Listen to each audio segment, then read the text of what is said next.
Fala pessoal, como é que vocês estão? Aqui quem fala é o professor Joaquim. E aproveitando o ensejo, a ocasião do dia 19 de abril, dia que se comemora o Dia dos Povos Indígenas, vamos comentar um pouco sobre os povos originários do Brasil. A primeira coisa que a gente pode comentar é aquela velha história de que os índios foram enganados pelos portugueses. Trocavam espelhos e objetos para enganar os índios na tentativa de roubar o pau-brasil. E essa é uma narrativa errônea, uma narrativa mentirosa e que deve ser aí abolida e deixada de lado. O que realmente de fato aconteceu é que os indígenas vendo os portugueses com aqueles trajes bonitos, aqueles pingentes de ouros, os rosários no pescoço, eles ficaram admirados porque afinal de contas eles nunca tinham visto aquilo. Então houve uma troca ali dos indígenas com os europeus, trocaram facões que eles trouxeram para os índios, machados, anzóis, facilitou a vida do índio e o anzol muito mais, até porque quando os índios iam pescar era meio difícil, até porque eles tinham que olhar o movimento do peixe sobre a água, calcular direitinho, eles tinham que ter a ajuda do sol sobre o mar e isso dificultava muito, mas com a ajuda do anzol ele poderia simplesmente sentar e esperar a comida vir até ele. A dúvida de muitas pessoas era como se dava a comunicação entre os europeus e os índios, já que os mesmos não falavam o mesmo idioma.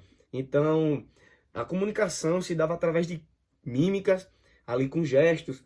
Os portugueses, os indígenas faziam para se comunicar. E até tem relatos de índios que riam muito, zombavam dos portugueses. E por aí vai. Os anos fossem passando, para melhorar a comunicação, tem um registro muito bom de Colombo, que ele passa ali na Ilha da Espanhola, e ele deixa ali alguns espanhóis. Isso não era uma coisa muito boa, até porque os índios eram brabos, não eram muito confiantes, e acabou que nessa ocasião, os espanhóis que ficaram lá, eles foram crucificados, enforcados e mortos pelos próprios índios. E ele ficava indignado, Colombo, mas não tinha tanto interesse, até porque esses jovens, essas pessoas que eram deixadas aqui, eram na maioria das vezes criminosos, pessoas que tinham cometido os crimes. Então, por isso eles deixavam ele lá, porque se ele morresse, não ia fazer falta, e se ele aprendesse e voltasse, poderia contribuir aí na comunicação entre os europeus e os índios. Um caso bem famoso é de Jerônimo de Albuquerque, ele que foi deixado aqui também para ver, aprender e facilitar a comunicação entre eles. Quando ele foi deixado aqui, ele foi atacado pela tribo Tabarajá, ele levou uma flechada no olho, logo ele foi decretado a um enforcamento, se eu não me engano. Só sei que ele foi decretado a morte, e quando ele estava prestes a ser morto, ele foi salvo pela filha do cacique, que estava completamente apaixonada por Jerônimo de Albuquerque, e não deixou que ele fosse morto. E depois eles casaram, tiveram filhos, ela foi batizada com o nome de Maria do Espírito Santo, e eles tiveram 8 filhos. Mas o que ajudou de verdade foi a enviada dos jesuítas aqui para o Brasil. Jesuítas eram padres estudados e super inteligentes, e eles foram enviados aqui com a missão de salvar almas por conta da reforma protestante. Aí você vai ter que estudar mais a fundo. Aí eles criam escolas, acampamentos, e ensinando aos índios a ideia de sociedade, a ideia de uma casa fixa que não se existia aqui. Os índios, eles viviam migrando de um lugar para o outro, e quem deu essa ideia de ficar em um lugar, construir uma sociedade, uma cidade, foi os jesuítas.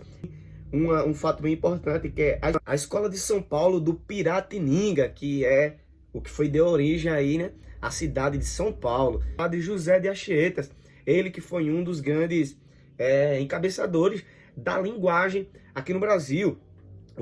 A documentação da língua tupi, a língua unificada, a gramática da língua dá-se aos jesuítas. Eles tentavam ensinar aos índios como falar, só que como os índios não conseguiam puxar o R, porque o R de Portugal é bem forte, ele é bem vibrante, e os índios não conseguiam. Então, nessa tentativa de fazer com que o índio falasse o R, surgiu aí o R caipira, do interior de São Paulo, do Mato Grosso, do Paraná e de Santa Catarina, tem origem aí. O que era porta se torna porta. O que era amor se torna amor. O que era por favor fica por favor. Fernando fica Fernando. O que era Arthur vira Arthur. E esse foi o vídeo de hoje. Espero que vocês tenham gostado. Se você gostou, compartilhe. Deixa o like e manda para aquele seu amigo saber um pouquinho das histórias dos povos originários. É um vídeo um pouco longo porque o assunto é muito longo. Então não tem como a gente resumir ele em 1 minuto e meio. Mas se isso te ajudou, deixa aqui nos comentários e também deixa o tema do próximo vídeo que você quer que eu comente aqui com vocês. Valeu, eu sou o professor Joaquim e espero ter te ajudado.